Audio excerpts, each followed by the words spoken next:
Hello everyone, and welcome back to Conspiraseed.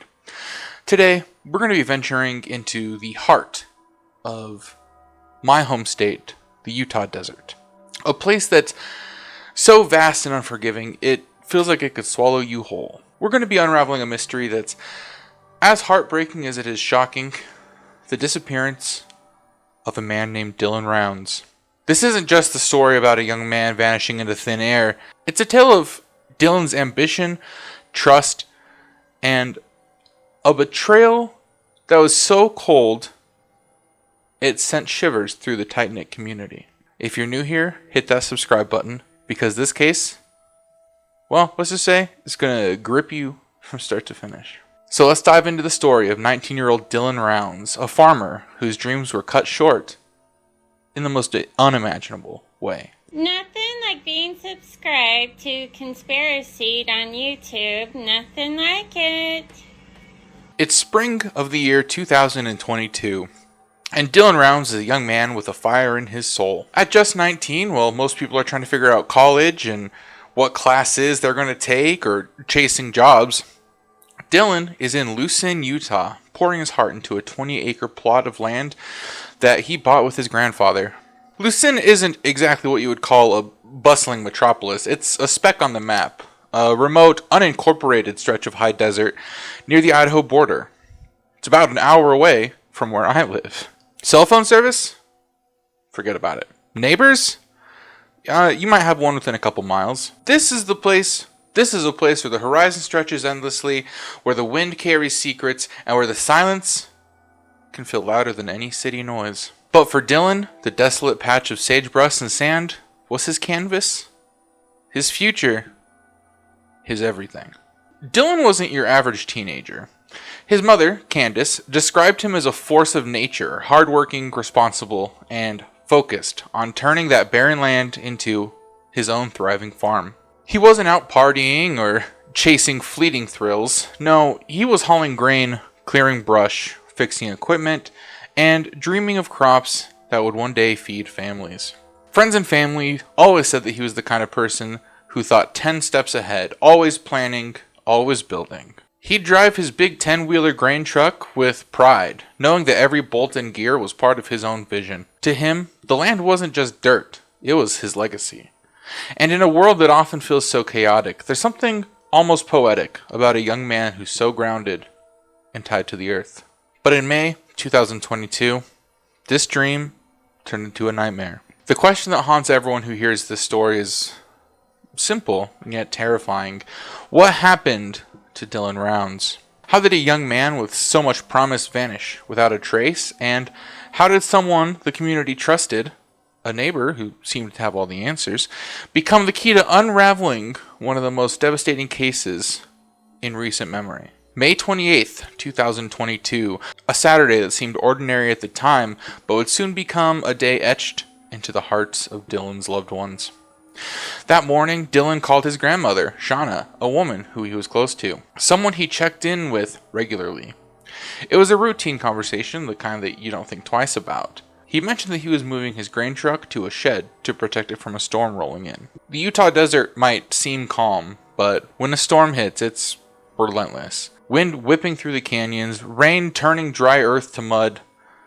Dylan, ever practical, wanted to make sure that his equipment was safe. He told Shauna that he'd call his mom, Candace, the next morning like he always did. It was a promise so small, so mundane, that it's almost heartbreaking to think about now. But Sunday morning came and Candace's phone stayed silent. She waited, her maternal instincts probably telling her to give it a little time. After all, Lucin's cell service was spotty at best. Maybe the storm knocked out power, maybe Dylan was just busy. But as the hours ticked by, that small worry grew into a gnawing fear. Dylan wasn't the type to just go quiet. He was reliable, the kind of son who kept his word. By Monday, the silence was deafening. Candace and Shauna knew something was wrong. Deeply, horribly wrong. 3 days after his last call, on May 31st, Dylan's family made the long, anxious drive to Lucin. It's not necessarily an easy trip. The roads are lonely, winding through miles of empty desert, the kind of place where you feel like you're the only person left on Earth. Shauna later said, "If you don't belong in Lucin, you don't go there." That isolation, that sense of being cut off from the world, only amplified the dread as they approached Dylan's property. What they found when they got there wasn't loud, it wasn't dramatic, it was subtle, eerie, and all the more terrifying for it. Dylan's silver pickup truck was parked on his land, just where it should be, but it was locked, which was unusual for Dylan in the small town of Lucin. The keys were inside, sitting on the passenger seat, glinting in the desert sun. Then there was the driver's seat, pushed so far back it couldn't possibly have been adjusted for Dylan, who was a shorter guy. It was a detail so small, and yet so wrong, that it sent chills down their spine. His wallet, his rifle, his phone, things that he would never leave behind, were gone. The scene was calm, almost too calm, like the desert itself was holding its breath in anticipation. Candace later described the moment as a punch to the gut, a mother's instinct screaming that her son was out there, somewhere, and he wasn't okay. The family didn't waste any time. They filed a missing persons report with the Box Elder County Sheriff's Office, and a massive search effort kicked off almost immediately. But let me go ahead and paint you a picture of what they were up against. Lucin isn't a place where you can just walk a grid and find answers. It's in the Utah high desert, the high desert plateau, sprawling and unforgiving, dotted with sagebrush, ravines, and rocky outcrops. The landscape looks open, but it's deceptive. Every shadow, every dip in the terrain could hide a person or a clue. The desert doesn't give up its secrets easily, and volunteers poured in, family, friends, community leaders, armed with ATVs, drones, and cadaver dogs. They combed the land under the relentless sun, driven by hope, but haunted by the growing fear that Dylan wasn't just missing. This is where we meet James Brenner, a figure who would become central to this story. Brenner was in his late 50s, rough around the edges local who lived near Dylan's property, sometimes on his own land, sometimes squatting on nearby parcels. To the searchers, he was a godsend. He knew the desert like the back of his hand, every trail, every water source, every quirk of the terrain. In those early, desperate days, Brenner was a beacon of calm light. He answered every question thrown his way, pointed out areas to focus the search, and offered theories about what may have happened. He mentioned seeing unusual tire tracks near Dylan's land, even an unfamiliar vehicle in the days before the disappearance. His advice was practical. Check the low-lying areas, the cisterns, the places where someone might seek shelter or even get stuck. He talked about how easy it was to get disoriented in the desert, how Dylan's diligence with his equipment, like moving the truck before the storm, also made it unlikely that he just wandered off. To the family and volunteers, Brenner was a lifeline. He wasn't evasive or nervous. He was steady, reassuring as a rock. If you were out there, sweating in the heat, searching for a missing kid, you'd lean on someone like Brenner. He seemed to care, seemed to want Dylan found as much as anyone.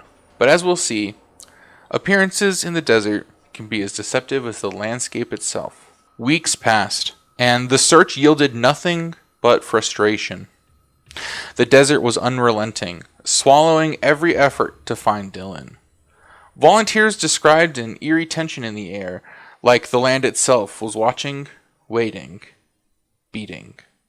Then, a discovery shifted everything. A pair of Dylan's boots was found near a dirt mound not far from his property. One of them was stained with blood. That moment, it was a gut punch for everyone involved. The case was no longer about a missing person. It was now a potential homicide. The blood on the boot was a silent scream, a sign that something violent had happened to Dylan Rounds. Investigators doubled down, following every lead with meticulous care. They traced the last signal from Dylan's missing phone to a small, murky pond near his land. A cistern, really, the kind of place you'd never stumble across unless you knew where to look. The phone was still out of reach, hidden in the water, but that ping was a critical clue. The sheriff's office pursued every possibility. A farming accident, a run-in with a stranger on a lonely highway, a misstep in the desert that led to a disaster, even bar fights in the nearby Nevada town of Montello. But the blood on the boot and the silence of the phone pointed to something much more sinister. Through all of that, James Brenner remained a constant presence. He kept helping, kept guiding. He pointed out the pond where the phone pinged was a remote spot, one that most people wouldn't even know existed. He doubled down on his theories about transients and suspicious vehicles, his voice steady and with a calm demeanor. To the searchers, he was still just the helpful neighbor, the guy who knew the land better than anyone. But the desert was starting to whisper, and those whispers were about to become a roar. The investigation itself wasn't a sprint, it was a marathon. The Box Elder County Sheriff's Office, along with state and federal agencies, worked with a patience that must have felt agonizing to Dylan's family. In a place like Lucin, you can't rush answers. Every lead has to be documented, every statement cross-checked, every piece of evidence analyzed with care. They executed search warrants across multiple properties, including one near Brenner's trailer. At this point, Brenner wasn't a suspect, he was just a local with intimate knowledge of the area, someone who had been helping from day one. But unfortunately for him, the evidence was starting to tell a different story. The first breakthrough came with forensic testing. The blood on Dylan's boot was confirmed to be his. Then, maybe even more chillingly, investigators found Dylan's blood on clothing items recovered near Brenner's property.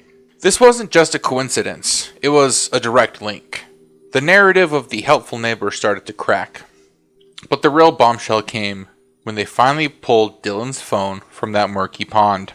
The data on that device was a game changer. Among the files was a short, haunting video clip showing activity consistent with the aftermath of a violent crime. Piece by piece, the timeline came together. The phone data, the blood evidence, the forensic trail. All of it pointed to one person. The helpful neighbor James Brenner. The man who'd been guiding search teams, offering advice, and standing shoulder to shoulder with Dylan's family wasn't what he seemed. In March 2023, nearly a year after Dylan vanished, James Brenner was charged with aggravated murder and other felony counts. The evidence was overwhelming. The blood, the phone, the video, the timeline. Faced with the weight of it all, Brenner made a hard choice. He took a plea deal, pleading guilty to second-degree murder and one count of abuse or desecration of a human body. As part of that deal, he had to lead authorities to Dylan's remains.